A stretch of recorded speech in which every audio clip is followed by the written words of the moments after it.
जब वो घूमते फिरते आए उन्होंने भोजों की तपस्या करी। तो यहाँ 4 माताएं विराजमान थी। जो अपनी दुर्गा सप्तमी किताब है उसमें 108 नाम आते हैं, उसमें से 4 माता जी महोदरी, मुक्तकेशी, घोरूपा, महाबला। उनको हमने जागृत मूर्ति देखा, वो बैठ गए भजन के लिए। तो यहाँ पे 10,000 वर्ष हो गए। दीमक ने मट्टी चढ़ा दिया। तो ये राज था भगवान राम के पूर्वज का, राजा सरियाती का। तो सरियाती अपने अपने राज्य में पहले राजा महाराजा घूमने के लिए, आंखें खेलने के लिए जाते थे। तो उनको एक बालिका थी छोटी, जिनका नाम था सुकन्या। वो बिखर गई, लाडली थी एक होने से, कि मैं साथ में चलूंगा, तो वे साथ में लेके आ गए। तो राजा को ये पता था कि इस जंगल में कहीं पे भी चमन ऋषि तपस्या कर रहे हैं, पर अब कौन सी जगह ये नहीं पता। पहले साधु संत घोर जंगल में जाके तपस्या करते थे कि यहाँ कोई नहीं आना चाहिए, तपस्या में बाधा नहीं होना चाहिए। तो अब वो कौन पहाड़ी में है, पर्वत में है, कौन सी जगह ये मालूम नहीं था। जैसे यहाँ आया तो उन्होंने कम जंगल देख के अपनी बालिका को छोड़ा, 2-4 मंत्री को छोड़ दिया। वो भी चले गए जंगल में घूमने के लिए और मंत्री उनको लेके। तो बालिका खेलती हुई वो बामी के पास में गई, मट्टी का जो टीमा बना था। तो उनकी दोनों आंखें ज्योति जैसी चमक रही थी। बालिका ने सोचा कि ये क्या बड़ी सुंदर चीज है। तो लकड़ी उठाया, उनको दोनों को उतरने लगी कि मैं निकाल लूं। तो खून आने लगा, दोनों आंखें फोड़ दिया। तो पहले ऋषि मुनि कोई भी क्रोध नहीं करते थे, श्राप नहीं देते थे। यदि श्राप दिया, क्रोध किया, तो उनकी जो तपस्या थी वो भंग होती थी। जैसे अपन कोई लूटने आया, अपना कहने पैसा है, उन्हें कि निकालो पैसा, तो नहीं निकालेंगे। या उन्हें बंदूक निकाली या चाकू निकाला, भैया मारे मत, तू तो ले ले। तो साधु संत भी ऐसे कठोर होते थे कि सेज में नहीं करते थे। अब जब अति से ज्यादा हुआ तो फिर तो उनकी दोनों आंखें फूटने से उन्होंने ना श्राप दिया ना क्रोध किया। पर उनकी आत्मा बहुत दुखित हुई कि मैं तो दीमक चमड़ी तक खा चुकी है, एक हड्डी का पिंजरा हूं, अब मेरी कौन सेवा करेगा, कहाँ जाऊंगा। ये उनकी आत्मा में दर्द होने से ही राजा को, राजा की फौज को, सबको श्राप लग गया। इनका मलमूत्र बंद हो गया। सब चिल्लाने लगे, महाराज जी हम मर जाएंगे, हमारा मलमूत्र बंद हो गया। तो राजा ने किया कि देखो, ये भगवान के वंशज थे, बड़े धार्मिक प्रवृत्ति के, कि ये कोई बीमारी नहीं है, ये किसी ने भी चमन ऋषि का अपराध किया। तुम्हें कोई चमत्कार दिखे, छेड़े, सबने मना कर दिया। तो राजा ने की कि ऐसा तो हो नहीं सकता है। पर सब उन्हें लेके जहाँ बालिकाएं यहाँ छोड़ के गए थे, यहाँ पे आए। तो यहाँ मंत्री चिल्ला रहे हैं, बालिका ने बताया नहीं कि महाराज जी हमारा मलमूत्र बंद हो गया, हम मर जाएंगे, कि तुम्हें कोई चमत्कार दिखे, कोई छेड़े। तो नहीं, तो ऐसा तो हो नहीं सकता है। तो बालिका ने हाथ जोड़ के की कि पिताजी इधर देखिए। तो बामी को देखा तो पूरी खून में बह रही थी। कि ये किसने किया? तो बालिका ने किया कि मैंने ऐसा ऐसा कर दिया। उसमें 2 मोती जैसे चमक रहे थे, तो मैंने निकालना चाहा, उनसे खून आने लगा, मैं भग दी। कह रहे इसी के अंदर चमन ऋषि है। राजा जाके वहाँ गिर गए, साष्टांग प्रणाम किया, महाराज जी बचाओ, हम सब मर जाएंगे। तो चमन ऋषि ने की कि देखो, जान सबको प्रिय होती है, तुम्हें ये भाव नहीं आया, तुम्हारा मलमूत्र बंद हो गया, तुमने ये कह दिया कि बचाओ। पर ये नहीं हुआ कि ये इतनी उम्र वाला महात्मा है, इतना वृद्ध है, जिसको चमड़ी तक नहीं है, अब ये कहाँ जाएगा, इसकी कौन सेवा करेगा। तो भगवान को किसी को निमित्त बनाना होता है।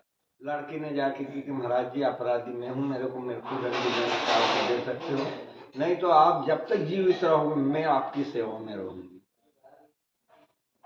उनने तथास्तु किया, इनका मलमूत्र चालू हो गया। राजा लड़की में छोड़ गया, लड़की ने यह 10-15 साल तक उनकी सेवा करी। तो रोज नर्मदा जी से जल लाती थी। तो चमन ऋषि को ऐसा लगा कि अब ये लड़की तो मेरी ही, मेरे सुपुत्र है, इसे जंगल में सब जानवर है, किसी ने मार दिया तो इसका पाप का भागी में मेरी सब तपस्या चली जाएगी। तो उनको भाव ऐसा आया कि यहाँ कोई स्थापना करा, कोई देवता की, जिससे कि मैं बैठ के लड़की के नाम से भजन करूँगा, प्रभु मेरी लड़की है, कुछ नहीं हो जाए, नहीं तो मेरा मुंह काला हो जाएगा। तो सुकन्या माता की कि बेटा तू नर्मदा जी आज जाए तो जल नहीं लाना है, तेरे को नर्मदा में जो भी पेला पत्थर लेके आना, अपन यहाँ शिव जी की स्थापना करेंगे। तो अंदर जो शिवलिंग है वो नर्मदेश्वर है, सुकन्या माता लेके आई थी। चमन ऋषि ने स्थापना करी, उनका नाम ही चमनेश्वर महादेव है। रोज नहला के वहाँ बिठा देती थी, वे लड़की के नाम से जाप करते थे। एक दिन यहाँ से नहला के और वहाँ ले जा रही थी, कोई मंदिर नहीं था, खुला में स्थापना की थी। उसी समय आकाश मार्ग से देवताओं के वेद अश्वनी कुमार निकल के जा रहे थे। तो उनकी निगाह पड़ी कि अरे घोर जंगल है और एक हड्डी का पिंजरा और लड़की का भारी तेज है, ये क्या चमत्कार जंगल में। तो वो उतर के आ गए। दोनों साधु वेश में आए। लड़की जैसे उनको वहाँ बिठा के आई तो महात्मा देख के उनको दंड प्रणाम किया। उनने पूछा तो उनने की गई, चमन ऋषि महाराज जी, मैंने भूत से इनकी दोनों आंखें तोड़ दी। मैं राजा सरियाती की लड़की हूँ, तो मैं इनकी सेवा में हूँ। तो उन्होंने की कि तू अब तक तुमने सेवा की, ये जंगल है, कोई भी तेरे को मार देगा, तेरा तो इतना तेज है, बेवान में बैठ, तेरे को हम स्वर्ग लेके चले। तो लड़की ने मना कर दिया कि मेरे को कहीं पे नहीं जाना। वो बार बार कहने लगा तो लड़की को भय लगने लगा कि मैं नारी स्वरूप हूँ, अकेली हूँ जंगल में, महाराज जी वृद्ध और अंधे हैं, ये बार बार क्यों कह रहे हैं। तो उन्होंने कहा देखो मैंने आपको मना कर दिया कि मेरे को कहीं नहीं जाना, महाराज जी जब तक जीवित रहेंगे तब तक मैं इनकी सेवा में रहूंगी, फिर देखा जाए जो कुछ होगा वो। और तुम बार बार क्यों कह रहे, अपना रास्ता नापिए, नहीं तो मैं दोनों को श्राप दे के ही भस्म कर दूंगा। उनने एक परीक्षा लेना चाहा था उनकी कि ये भाव से कर रही है सेवा या भय से कर रही है। तो वे हंस दी कि बेटा तू कोई एक वरदान मांग ले। तो लड़की वहां डर गई। वरदान कौन देगा कि तो महातपस्वी संत होगा वो देगा, और नहीं तो फिर देवता दे सकते हैं, तो या तो ये कोई देवता है फिर तपस्वी संत है। तो चमन ऋषि के महाराज के पास में गई कि महाराज जी दो महात्मा भेष में आए, ऐसा ऐसा बोला, मैंने श्राप देना किया तो वरदान देने की कह रहे। तो चमन ऋषि महाराज तो इतने महापुरुष थे, उन्होंने किया कि बेटा ये देवताओं के वेद है अश्वनी, ये साधु भेष में आए, ये मरे को भी जिंदा कर सकते हैं। जब वो वरदान देने की थे तू मेरे आंखों का वरदान मांग ले, तू तेरे ऋण से पूर्ण हो जाएगी। रात दिन तेरी चिंता में मैं भगवान से विमुख हो रही है, मैं मेरा कहीं पे भजन करूं, तो तेरे पिता कहीं जाना। उन्होंने आनके यही वरदान मांगा कि दोनों नेत्र चमन ऋषि महाराज के इलाज उनके हाथ अपराध हुआ। उनने जाके उनको कोई जड़ी बूटी छुआया और तथास्तु किया, उनके दोनों नेत्र कर दिया। चमन ऋषि ने उनको प्रणाम किया, उनने चमन ऋषि को प्रणाम किया। फिर चमन ऋषि महाराज से की कि महाराज जी आप इतने वृद्ध हो गए, चाहो तो हम आपको नौजवान बना सकते हैं, काया पलट कर दें। ये तो बड़े भाग्य की बात है। मेरे को मरना पड़ेगा, फिर कौन सी योनि मिलेगी, नर के भोग के आना पड़ेगा, और मैं इसी देह से पूछा कई साल तक फिर भजन करूँ। क्या हम ऐसे नहीं करेंगे, एक रुका हुआ काम हमारा तुम्हें करना होगा, तुम मेरे लायक होगा कर दो। क्या हमें देवता उनकी पंगत से, जैसे समाज से अपन किसी को बंद कर दें, ऐसे हमें बंद कर दिया इंद्र ने। तो चमन ऋषि कर दिए कि ये काम नहीं करेंगे। इंद्र स्वर्ग का राजा है, तुमने कोई गलती की तो राजा का अधिकार दंड देने का, मेरे हित के लिए मैं उनसे पंगा क्यों लूं, मैं ये काम नहीं करूं। नहीं हमने कोई अपराध नहीं किया, तो बिना अपराध से कैसे दंड दे दिया। क्या हम वेद के काम करते हैं, लाखों देवता को दुखे धंधे को जड़ी बूटी पिला के ठीक करते हैं। तो इंद्र को ये भय लगने लगा कि कल से ही इंद्रासन ले लेंगे, इनसे सारा देवता जुड़ रही है, तो ये बंद करवाओ। तो हम पे प्रतिबंध किया कि वेद का काम बंद करो। हमने थोड़ा दिन बंद किया, लोग लाखों देवता हमारे दरवाजे आन के रोते गिड़गिड़ाते हैं, हमसे दया नहीं देखी गई, हम पीछा देने लग गए, तो उन्हें हमें समाज से बंद कर दिया। जैसे अपन यज्ञ कराते थे भाग देते थे, आज दे रहे हैं तो वो बंद करवा दिया था। तो चमन ऋषि क्रोध हुआ, बिल्कुल भी बिल्कुल राजा प्रजा की धरोहर होती है, रक्षा का लिए राजा रहता है, अपना हित का लिए दुनिया का अनहित करना ये राजा का कर्म नहीं है। मैं सिखाता हूँ उसे कि राजा की नीति क्या होती है। तो उन्होंने ये कुंड का निर्माण किया, अश्वनी कुमार ने इसमें जड़ी बूटी डाला और सुकन्या माता से की कि हम तीनों इसमें स्नान बना के निकलेंगे, तो चमन ऋषि का तुम्हें हाथ पकड़ना होगा, पहचानना होगा। तो बिल्कुल मैं पहचान सकती हूँ, तो वचन दो, उन्होंने वचन दे दिया। तीनों गोता लगा के जैसे निकले तो 12-12 साल के होके एक रूप खड़े हो गए। तो कन्या माता की पकड़ लो चमन ऋषि का हाथ, तो वहाँ भयभीत हो गई, पहचान तो सकती नहीं कि प्रभु मैं हाथ में पकड़ सकती हूँ, मैंने इनकी सेवा की है, मैंने तन मन से इनको अपना पति मान चुकी हूँ, दूसरा पिता, तीसरा गुरु, 3 रूप से इनकी सेवा की है। अब मैं यदि परपुरुष से हाथ लगा दूँ, पहचान नहीं सकती हूँ, तो मेरा पतिव्रत भंग हो जाएगा। क्या आप वचन कर बजाओ, आपने वचन दिया है। दुविधा में पड़ गई, भगवान के वंशज थे, भगवान की तुम्हें मालूम है कि रघुकुल रीत सदा चली आई, प्राण जाए पर वचन न जाए, तो चाहे कुछ भी हो जाए पर वचन रब तो हो ही नहीं। तो उनने महोदरी माँ से विनती की, ये महोदरी माँ कौन है? भीम की पत्नी हिडम्बा नाम की थी, राक्षसी, उसकी कुल देवी है, जिनका बहुत बड़ा उदर, महोदरी। तो उनसे विनती की कि माँ मेरी लाज तेरे हाथ में, मैं या तो वचनबद्ध होती हूँ या फिर पतिव्रता भंग हो। तो उनने की कि बेटा घबराने की बात नहीं है, तीनों पुरुष खड़े हैं, तो एक बात का ध्यान कर ले, जो मनुष्य उनको परछाई होती, देवता को कोई परछाई नहीं। अश्वनी कुमार देवता थे, उनने देखा तो एक को परछाई थी, दो को नहीं थी। उनने जाकर उनका हाथ पकड़ लिया, देवता ने आकाश से फूल बरसाया, जय जयकार करी। अब उनने किया कि महाराज जी हमने आपकी काया पलट कर दी, नेत्र प्रदान कर दिया, हमने देवता की पंक्ति में बिठा।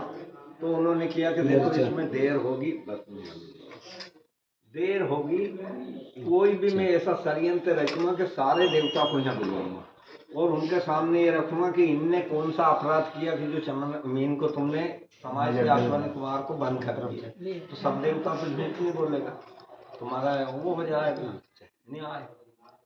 वे चले गए। थोड़ा दिन में राजा आया के चल के देखा महाराज जी का शरीर पूरा हो गया हो वृद्ध थे, ये लड़की को कोई जानवर मार सकता है। तो इसी बहाने से आए तो यहाँ देखा तो नौजवान लड़की की सेवा कर रही लड़की, तो काटे तो चाय लेना सब लोग ना। उनने पूछा कि बेटा वो चमन ऋषि महाराज कहाँ है? तो ये है पिताजी बहुत रो रहा है। फिर चमन ऋषि महाराज ने बताया कि आपकी लड़की तो दुर्गा अवतार है, इन्हीं का कारण है कि मेरी ये काया पलट हुई है। सारी कथा के बताती। राजा खुश हुए। राजा से चमन ऋषि ने विनती की कि महाराज जी एक विनती है कि हम यहाँ अश्वमेध एक यज्ञ कराना चाहते हैं। तो सारे देवता को आमंत्रण देके गए, बुलाएंगे निमंत्रण देके, सभी यहाँ जाएंगे, पर हमारे पास में कोई धन है नहीं, हम तो भिखारी जैसे हैं। तो राजा ने की कि राजा का धन की कमी नहीं, कल ही यज्ञ यहाँ पे अश्वमेध यज्ञ किया। 33 कोटि देवता इस जन्म पे आए। तो सब देवता जब आए तो सबका सत्कार किया, अपनी अपनी आसन पर विराजमान। इंद्र वहां से अपनी भोज लेके आया, राजमन है वो तेरी मेरी करता फिर। चमन ऋषि महाराज ने खूब हाथ जोड़ा कि महाराज जी अपने सिंहासन पे विराजमान हुए कि अरे मूर्ख तू कौन है कि जिसको हमने स्वर्ग में बंद कर दिया उसको मृत्यु लोक में तूने स्थान दिया, इनको बुला के हम हमारे साथ में। तो चमन ऋषि को क्रोध आया, उनने अपनी जटा से एक लट उखाड़ की जमीन पर फेंकी, की कृतियां पैदा हो गई। चमन ऋषि का और इंद्र के युद्ध हुआ, इंद्र को हरा दिया, बंदी बना दिया कि मैं राजनीति सिखाता हूँ। इंद्र ने क्षमा याचना मांगी कि मैं राजमत में सब भूल गया था महाराज जी, मैं कभी भी ये अपराध नहीं करूंगा, इनको आज से समाज में लेता। उनको समाज में बिठवा दिया। चमन ऋषि महाराज जब जाने लगे, उनने राजा से की कि महाराज जी आपकी कन्याएं ले जाइए, इनका तो मैं कभी भी उपकार नहीं भूलूंगा। इनने जीवन मरण से मुक्त कर दिया। मरने के बाद में हम माँ के गर्भ में जाते हैं, कोई भी पशु पक्षी के, तो हमारा सर नीचे रहता है, पैर ऊपर रहता है, और वो नरक में रहते हैं। माँ ने खट्टा खाया तो मांस में जलन होती, माँ ने मीठा खाया तो कीटाणु काटते हैं। तो हम भगवान से विनती करते हैं कि हे प्रभु तेरे नाम की मैं दोनों मुट्ठी बांधता हूँ, इन नरक से बाहर कर दे, मैं 10 माला तो रोज करूँगा। और जब हमारा जन्म होता है तो मुट्ठी खुल जाती है और हम रोते हैं तो क्या कहते हैं कि अब तू वहाँ मैं यहाँ, कि बेटा अब आज 84 चक्कर में अब तू जीत गया। तो हम इतने बेईमान भी हैं। 1,84 फिर के बना इंसान तू, झूठी हवा में आके भूला भगवान तू। इन माया संसार में पड़ के हम भगवान से विमुख हो जाते हैं। तो उन्होंने उनकी तारीफ करी तो राजा ने अपनी बेटी को सराहना दी, बेटी तेरे लिए अच्छा घर भर देखूंगा, तुमने मेरा नाम रोशन कर दिया है, ऐसी जगह शादी करूंगा। तो लड़की ने की कि पिताजी कान खोल के सुन लो, शादी करूंगा तो चमन ऋषि के साथ में करूंगा, नहीं तो मैं संन्यास धारण करूंगा, ये मेरे गुरु और मैं शिष्य रहूंगी। तो राजा रोने लगा कि मेरी लड़की संन्यास ले लेगी। तो चमन ऋषि महाराज से विनती की, राजा ने भी, लड़की ने भी, कि मेरे पिताजी बहुत दुखी, मेरे को आप पत्नी स्वीकार कर दो। उन्होंने किया कि जो आप कहोगे वो करूँगा। तो राजा ने अपनी बेटी की शादी चमन ऋषि के साथ में कर दी। माता है तुम्हारी क्षत्रिय, पिता है ब्राह्मण, हमारी 17वीं पीढ़ी में परशुराम अवतार हुआ और माँ की पीढ़ी में हुआ है राम अवतार, वहीं से वंश चला हुआ। दोनों यहाँ तपस्या कर रहे बहुत थे। बढ़िया। तपस्या करने पर माँ की ममता रहती है, कोई पशु पक्षी को देखा छोटे बच्चे को दुलार लिया, तो माँ की आत्मा में ऐसा हुआ कि देखो मैं तो मनुष्य का भी एक संतान मेरे को वो होती तो मैं ऐसे ही लाड़ प्यार करती। तो चमन ऋषि महापुरुष थे कि देवी जी की आत्मा डामाडोल हो रही है, उनने अपना कमंडल से जल लिया कि लो देवी जी, जैसे लिया तो 12 बेटा प्रकट हो गए।